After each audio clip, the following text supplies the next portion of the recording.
Welcome to It Takes Two. I'm Blair. I'm Chris. And today we'll be talking about Ready to Love, Season 10, Episode 3. I need y'all to subscribe, like, share, comment, all the above. You ready, Blair? I'm ready. Let's go. So the first group of singles meet up at the comedy club. Angie says Wayne did not call her. Wayne said he was asleep. Somebody asked all weekend.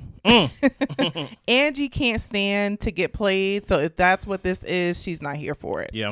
Tommy arrives on stage. He introduces the new singles. At the end of this week, the ladies will decide who is not ready to love. Now, I have a question, Blair. If you're at a mixer, right, it's only the first day, and you give a guy your number, are you expecting a phone call from that guy? Yes, or at least a text at the least. Like, did you make it home safely? Good morning. Yeah. I am the type of person where I will call the next day or text the next day. I probably, out of every number that I received, I never called that same day. I always called the next day. Even when we first started talking and things of that nature, I didn't reach out to you until the day after you gave me your number and things like that. So the fact that he did not reach out to them, and I'm not thinking this is a daily thing. This is a week thing, and it's like, what are you waiting for? You get what I'm saying? Exactly. So Coley and Eddie chat. They're just mixing and mingling. Tommy has them inside today, so everybody's, looking nice and not sweaty. Yeah, I'm about to say AC. Yes. Her last relationship was 4 years ago. He talks about how he's ready to settle down. He wants to build an empire, and he is intentional. Okay, nice. Deanna and Cisco chat. His hobby is exercise. She enjoyed his funny side. He likes her aura and that she gives off this sense of strength, especially with her being a firefighter. The thing about them two is, I think outside of him just being tall and just muscular, I don't really see much with him. You get what I'm saying? Not saying that he's the worst one, but he's definitely not the best one. And at least with these two, I don't see a spark between them. I'm sure she likes how he looks and how he comes off, but it's like, I don't feel it. I don't see it. I agree. Yeah. Naeem talks to Tay and Rose. She doesn't have any kids, and he tells her that he has 5 kids, 3 baby mamas. At first, she thought he was kidding, but he was not. And she asked, well, did you marry any of these women? He said no, he was never married to any of them. He says that he's a sucker for love. He might fall in love and say, let's get married in 3 weeks. He might fall in love and try to get somebody pregnant. Yeah, I mean, at this point, we really don't know. We don't know. Here's the funny thing about it. She jokingly was about to get up because she thought he was joking. She should have got up seriously the minute that she found out that he wasn't joking and things of that nature. But it's like, with something that serious, you really can't pussyfoot with that information. Right. You really got to drop it on the table and basically eliminate anybody who really don't want to deal with that off top. Agreed. You know? So we get to Shanice and Cam. Yeah. He says that he's down for whatever, and Shanice knows that she wants marriage. Cam was being kind of vague in the conversation as far as what type of relationship like he wanted to move forward with. Sahara talks to Hussein.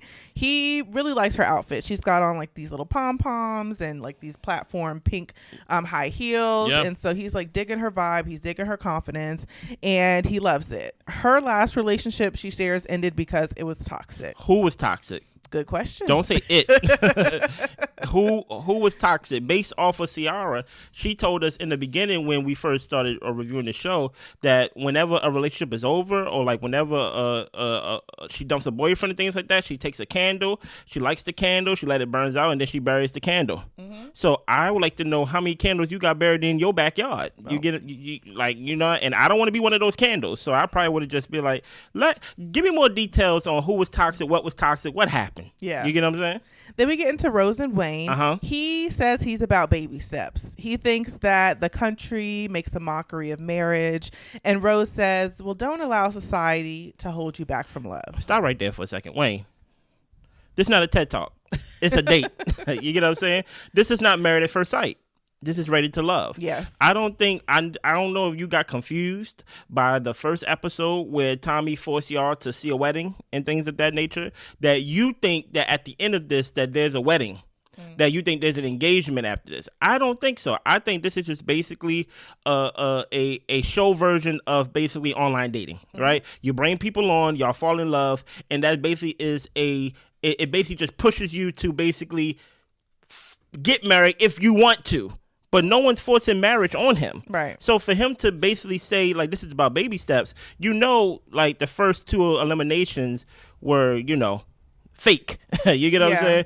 Now we get to the real eliminations now. At this point, I was like, oh, Wayne is here for the vibes. He's here for the food. He's here for the cameras. And I was just like, he's not calling nobody. No. He's over here talking about what the country makes of marriages and all this type of stuff and giving philosophies to the ladies who are actually trying to date and get to know you. So Wayne is not here for love. Wayne is here for vibes. Mind you, these are older women who probably want to be married. Yes. You get what I'm saying? Who probably want to have children, have families if they don't already have them. So Wayne is not present. No, he's not. He's not. He's Killmonger. Yes. Cam was surprised to see another firefighter there, so he strikes up a conversation with Deanna. She thought that he was intimidated and quiet. Deanna says that she doesn't date on the job, and he's also not tall enough. He's 5'10". Oh, man. It was funny because in the confessional, he talked about, if she's not, going to date me or if I'm too short for her or whatever the case may be, she can keep it moving. Her back was already turned. Yeah, she already turned back. So he had to keep it moving because she said this is it. Nah, it's a wrap. What is your thoughts on them two? Well, nothing together, ain't nothing there. But as far as them individually, like together, like the conversation we had off camera. You said about her being a firefighter and him being a firefighter. I really don't remember what I said. Okay, about maybe outside of the height, that maybe she don't want to date someone who's in the same occupation. Oh yeah, she said she didn't want to date some date on the job, and I think part of that is due to being a woman in a male-dominated field. You want to uphold your level of respect. You don't want people talking about you in that type of way or having those types of conversations. She says that she teaches, I think, is it like the cadets or whatever? Yeah, she basically teaches the new onboard and firefighters. Right. So with that, she probably has a lot of connections as far as like different captains at different stations and things like that. So yeah, she probably wants to keep a certain type of cleanliness to her name when it comes to her job. Yeah, I can see that perspective, but I feel like, hey, if you look good enough, I think she would date you. The fact that he's 5'10" and she's like, no. You get what I'm saying? Or like just off top, you eliminated. She basically poo-pooed on my plans because I was like, maybe the 2 firefighters could get together. It seems pretty easy. I'm thinking since he's a firefighter and she's basically an instructor, they don't really got to cross paths. They work in different stations. You get what I'm saying? So really, I'm thinking like it will work out. But she basically was like, you too small for me. And I'm like, wow. Yeah. Well, it's her choice. Yeah. So Chu and Naeem go to the skating rink. He apparently did not reach out to her. He noticed that her bubbles were green. So I guess when they were texting, she reached out to him and it was green. He says that raises an eyebrow for him because I guess he noticed she had an iPhone. Yeah. True says entrepreneurs have multiple phones and it shouldn't matter the color of the bubbles. Does that matter? It's not. I don't know if it really matters. If this is my number of how to reach me, then I don't see why you're trying to figure out what phone I gave you. Here's the thing about it. I can see both perspectives. Okay. Right? Number one, I thought it was more on when the scene was first happening. I thought he was judging her for having a green bubble because it's Android. That's what I thought at first too. Right? But I was like, oh. Then they started talking. And then I'm like, I don't think she gave him a phone number. She gave him basically a Google number, right? Do I have a problem with that per se? No, if I'm into you, right? But it feels like, how can I put it? Her excuse of entrepreneurs have multiple ways of contact and things like that. I'm like, yeah, but it kind of shows you're not really fully into the process. I'm not saying that. I'm trying to empathize that, she is a woman and one way that you should have a boundary is like, your point of contact. But my thing is, if he's really into you, he would text you. I think he's really not into her. Yeah. Right. I think he's really not into her. But at the same time, I would say, coming from a guy perspective, it is weird that you gave me a Google number. Like that's harder to do than it is to give me just your phone number. I get that, but I also think that when you're on a show like this and you're dating strangers, people can look up your phone number and find your address. So I kind of look at it from a safety aspect. I do think that, yes, like it might be weird, but if she has a conversation with him about it and he was into her, like you said, I don't think it would be as big of a deal as he's kind of like making it out to seem. Because if you want to reach her, use the number she gave you. Yeah. So. Yeah, no, it's definitely not as big of a deal. But I could definitely see if, Like, here's the thing about Naeem. The problem with Naeem, which is a problem, but it can not be a problem, but it is a problem. He's very observant. Very observant, right? He noticed that her face was done, eyebrows was done, but her hands wasn't done. You get what I'm saying? Her nails wasn't done. So the fact that he noticed that, hey, you have an iPhone and the bubble is green. What's going on? He's very observant. So it's like, you're really not going to get nothing past him. And maybe it's a turnoff that he's calling everything out. But to your point, if you're really into her, it really doesn't matter how you contact her. You get what I'm saying? Hussein, Shanice, Jay, and Kiara are also at the rink. True tells Hussein that he's beautiful. Naeem lost himself trying to fit in at certain points in his life. And Shanice says that she learned to say no from Oprah.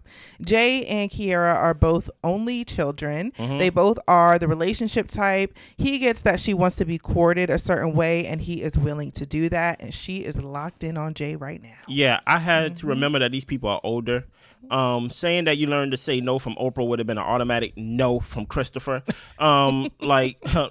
People that you haven't met should not be your inspiration for your real life. You get what I'm saying? The fact that you had to learn no from a television, from a person that you probably never going to meet, maybe she's like playing the long game. Maybe she's like, I'm on own and things like that. Maybe Oprah will see this. I don't know. But I had to remind myself, Shanice is not my age. You get what I'm saying? A lot of people of that age learn a lot from Oprah. I don't know. Yeah, when I saw that, it just made me think about how just professional she comes across. Yeah. And the feedback she received the first time about how you're talking about your jobs and all this type of stuff. And even how when you learned how to say no, it was from Oprah. It's like we're not really getting personal with her. So that's what made me think like, okay, what kind of personal stories is Shanice going to bring up this episode to get a little bit deeper with the men? And you sound like my mama. So that's okay. Yeah, I'm about to say like. So that's what I was looking for. Just in her conversation. Yeah. And then with Jay and Kiara, like, I like their vibe. Yeah, they do have a good vibe. I like their vibe. I think like they seem very comfortable around each other. And there's more conversation that Kiara has a little bit later about how Jay helped her out when she was in a small bind after the date. So, and the thing is, I don't mind if people hone in on each other pretty early. I think that if you kind of like really see that somebody has the values that you're looking for, there's no need to play around and play the game. If you like somebody, I think you should definitely go for it. So I agree. So we get to Coley, Angie, Eddie, and Wayne. They are all going on a date. So Wayne didn't call Angie or Coley. Wow. So Wayne comes and they're like, hey, how you doing? We didn't know what to order you because you ain't text nobody. Wow. But when Eddie comes, they hug him, welcome him. Man, doggone near pull the man's chair out. They stood up and basically dust off his chair and say, sit here, Eddie. If both of them could sit on one side and leave Wayne on the other side, they would have. You get what I'm saying? Yeah, so the question is brought up, what qualities are you looking for? Angie talks about how in her previous marriage, everything was paid for, and that's not the lifestyle she wants anymore. She wasn't allowed to do anything. And Coley says the same for her with her last relationship. Yeah. Eddie wants to basically give all his attention to his lady. He talks about how he's not going to bring stress or work home. Wayne says that he's loyal. His little brother, who's 5 years younger, is married with a kid, and he loves to see that. Nice. Coley starts crying because it's her brother's birthday and he passed away in a motorcycle accident, so they toast to Jason. R.I.P. She felt connected to Eddie because he lost his dad, and she was like, it never gets easier. And Eddie lost his dad when he was 7. Angie talks to Wayne one-on-one after the date. Everybody seemed to enjoy themselves, and she asks, are we good? He says, for sure. Angie says, if you have a connection with me, pursue it. If not, that's okay too. But if you wait too long, decisions are going to need to be made. Yeah. So Wayne wishes that she would give him the space to do things in his own time. What is your own time though, Wayne? Like after every time y'all meet up, somebody is going to meet with Tommy, whichever group, the women or like the men, and they gonna have to choose who to eliminate. So what is your own time? Because obviously you signed up to be on someone else's time on Ready to Love. Exactly. Your own time is not being on the show, right? First of all, to go on what Cooley and Angie say, I feel like what Angie said is very unique to her situation, especially since she had a man that she was in love with and things of that nature, and he did everything for her. So, but he passed away, unfortunately. So now you kind of feel like you don't know how to do anything. So I can understand why she don't want nothing like that again. She don't want to be that dependent on someone to where if something was to happen to them, like, you get what I'm saying, that she basically left, like, basically rebuilding. And truth be told, that's commendable. I actually can understand that. I actually know a couple people like that who are way older, like in their 70s, who said, like, once their husband passed away, she had to learn how to pump gas. And I was like, really? Because he always made sure her car was filled, and they dated since they was in high school. So I can imagine what it was like to really enter into the world, really breaking that globe of, like, I got to do everything for myself. But to Wayne, I think hearing these stories and things like that, I think these are definitely the two, like, the wrong women to actually do that with. You get what I'm saying? Like, 'cause they seem like go-getters. Yeah. And you just sitting back on your thumbs, basically. Yeah, pretty much. I mean, Eddie really didn't even have to try much in this date. He just had to show up, have good conversation, and look, as handsome as he looks. That's pretty much all he had to do. And when Angie tried to talk to Wayne one-on-one, he's still not getting it. No, he's not. He's not getting it because when he sat down to have dinner at the end of the thing, not to give it away, he was in the bottom two. Yeah. But when he sat down, I don't think he knew what he was there for. No. So Wayne is just Earth to Wayne. Yeah, Earth to Wayne. Wayne's world. So Rocky, Tay, Rose, and Fritz, and Cam and Khalil, they all take a pottery class. Rose is massaging Cam's hand a little bit. Tay and Fritz plan to exchange bowls before Fritz starts messing up his bowl. Yeah. We took a pottery class one time. Yes, I was very good with mine. I was very good. I got impatient. I felt like the class was a little bit too long. So I started freestyling, and my bowl turned into like a thimble. It was Blair's world. She wanted to go above and further than the instruction. Mind you, never did pottery before, but yet you wanted to be like, I don't care about what you're teaching us. Yeah. I was very good. It was fun. I would do it again. No, you wouldn't. Okay. Don't lie. No, you wouldn't. So Khalil and Tay talk one-on-one. She knows that she needs a second sometimes when she gets into negative emotions or talking about how they handle conflict. She doesn't want to say anything to hurt someone, and she will take that time to process also what the other person had to say. Okay. She likes Khalil's look, how he carries himself, so she enjoyed her time with him. Nice. Rocky and Fritz talk one-on-one. His parents split when he was young. He takes being called a mama's boy as a compliment, and Rocky thinks that it's a good thing as well because it means that he knows how to treat a woman. Yeah. She says that she is a daddy's girl. He says that, if he sends his location for his birthday, would she come through? And she says she would. And he's like, oh, you scared? And she's like, pretty much I said I would come. I don't know what you're doing here. At first I thought we was vibing, and now you called me scared. I'm like, no. Yeah. Yes. Listen here. I think he's weird too, but I don't think he's as weird as Wayne. Right?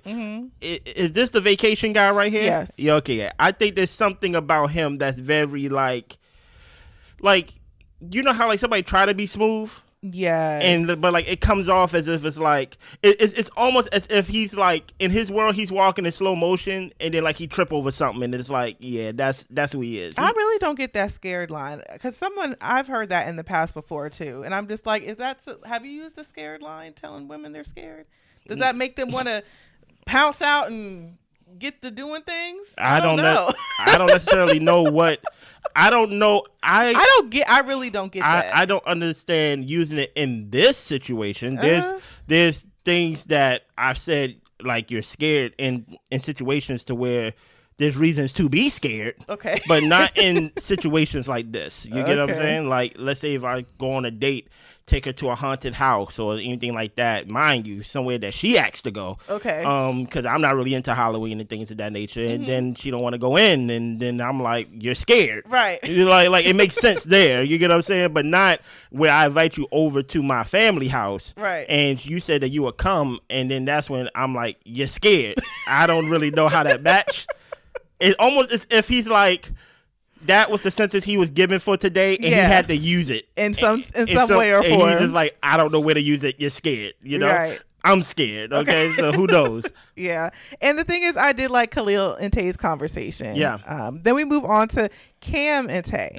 He talks about how he likes a feminine presence, and she asks, well, what if it's not so feminine? He says, as long as she's feminine for him, you can work, do whatever you got to do in the world, but when you come home, you got to fall in line. Fall in line. I don't even know if he recognized Tay's facial expression when he said that, but she looked like he was talking crazy. Yeah, I don't understand. I never asked a woman to be feminine. Even if and like we on the East Coast, so our women are a little rough around the edges and things like that. So very opinionated and things of that nature. But even still, I'm like, why would you ask her to be feminine? Because I'm gonna assume automatically that you're feminine, right? I'm going to assume because, number one, you're a female, right? You are a woman. So I'm going to respect the fact that you are the opposite sex and that, like, you will show up however you choose to show up, right? And I'm like, for y'all to not have that much one-on-ones, that many one-on-ones, no phone numbers, no text messages, and really no interactions, I wouldn't lead with fall in line. Yeah. Like I never, like, you know, there's this whole conversation that like we circle every year, not us, but it just seemed like social media about submission and men and things like that. I never asked a woman to submit to anything. You get what I'm saying? Like, she shows up however she shows up. And it kind of goes back to that whole Jill Scott thing she said on Breakfast Club. If you can tell me what to do, then tell me what to do. If you can't tell me what to do, then you can't tell me what to do. Right. So I'm like, I wouldn't have to tell nobody to fall in line. Like, it just came off as very forced. Yeah. You know? He talked about how his coworkers, it's like a brotherhood. They drink, they go out a lot. His longest relationship has been 2 years. Basically, what she gathered from the conversation that he was quiet. I said to Chris, I was like, I mean, he was talking to her, so where was he quiet? No, her ears went mute the minute he said fall in line. So basically, she ain't hear nothing he said. She ain't hear nothing else. So the ladies all gather in Tommy's vault. Yeah. He says what happens in the vault stays in the vault. And he got to tell them every year because it always get the people talking, okay? So the strongest connections, Angie and Coley say Eddie. Rocky and Rose's connection, they both say Fritz. Deanna was into Cisco. Kiara was into Jay. And she tells the story about how when she was leaving from their date, her gas was on E. And he told her to follow him, and he actually filled her car up with gas. Yeah. So I just thought that was nice, a nice thing for him to like care and take care of her. So I thought it was sweet. Kiara, I don't know why you didn't have no gas in your car. What do you mean? Like, you came there. Hold on, stop right there. What do you mean by that? Like, why didn't she have any gas in her car? Because that's what y'all do. What? I don't do that. Don't have gas in the car. Okay. Like that's not an uncommon thing. Okay. People think they have enough gas, and then it'd be nighttime or it'd be whatever, and then they'd be like, I need to go get gas. Okay. Now, I don't know why, but my thing is, that's I'm saying when she drove there, I'm sure she saw it. Regardless of the fact, I'm glad Jay helped her out. That's a woman thing of not having gas in the car. Okay. And things like that. I don't know what it is. I think a lot of people feel like they just drive off of vibes and things like that. The light could be on or whatever.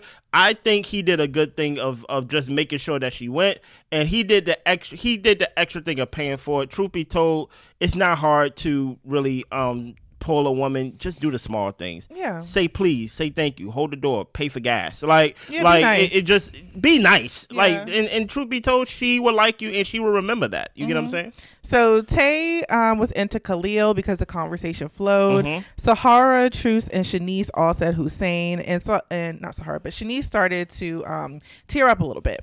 So Tommy asked her to talk a little bit more about what she was feeling. So when they were going skating, Hussein said something along the lines of, you know, I will catch you. Yeah. And that was before they even started skating. She talks about how she catches and supports people in life. She's been through a lot. She's been broke. She's been homeless. And she never forgets when people encourage her. So that meant a lot to her. Therapy. No, therapy. I was talking about skating. Yeah. Right? You took it and took it to a place that touched you internally in areas that I'm not, like, I always talk about skating. Yeah. You get what I'm saying? So hopefully she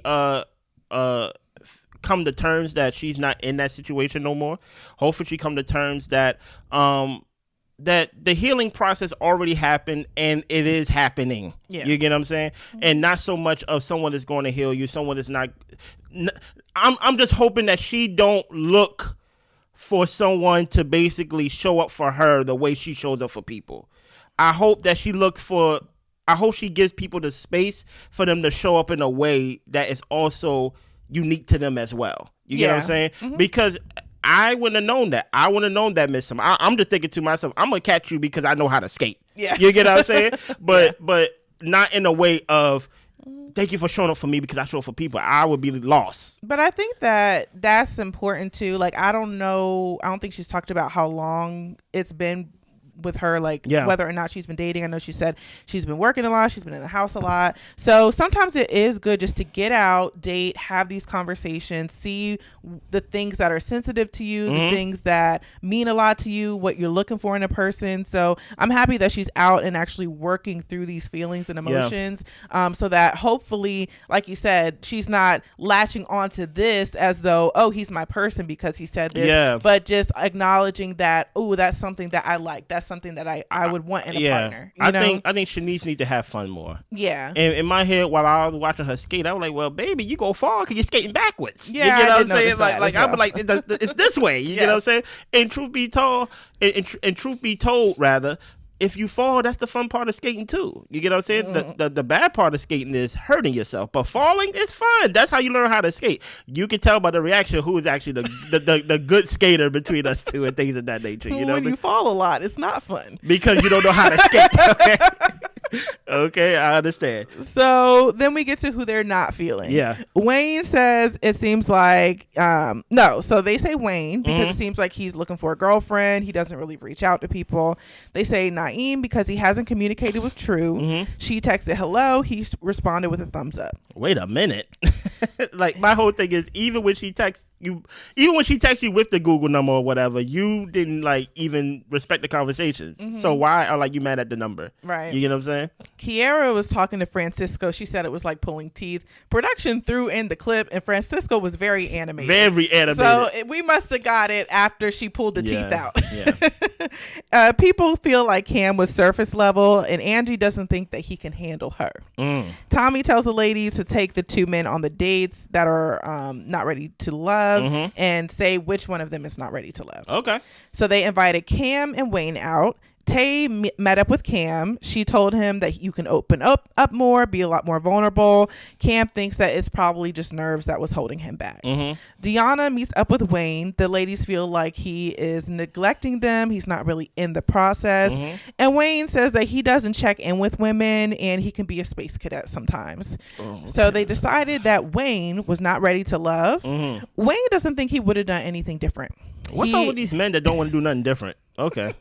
He's not interested in stroking anyone's ego, and he wasn't going to talk to women he wasn't interested in just to stay in longer. So then who were you interested in? Who? Because I'm like, if you're here and you want to stay here, like, you have to talk to the person you like. So I guess you don't like anybody. So it's great you're going home. I'm about to say he just don't like rejection. I really don't understand what it is because even Dion was like, "What are you talking about?" You get what I'm saying? Like, my whole thing is you're a space cadet. You be in your own world. So guess what? Be in your own world. Yep. Do you? Now I have a question. Usually when you're at the bottom, is it kind of hard to work your way back up to the top? Not if you take the feedback.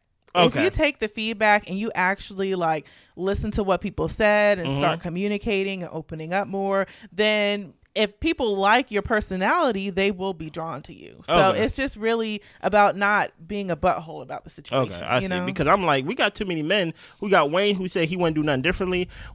Tommy told Will what to do and he ain't do nothing differently. I'm like, why don't y'all do something differently? They stubborn. Hopefully, Cam, you do something differently. And the thing is, I kind of have hope for Cam because he said that it was probably just nerves. And I do agree that it was probably nerves because, you got the production, you got the lights, you got the camera, like you in the hot sun half the time. So I can totally agree that dehydrated. I can totally agree that these people needed some water. So I'm looking forward to seeing how Cam is going to show up moving forward. Yeah, we will see. Make sure y'all subscribe, like, share, comment. Anything else? That's it. Y'all be good. Bye.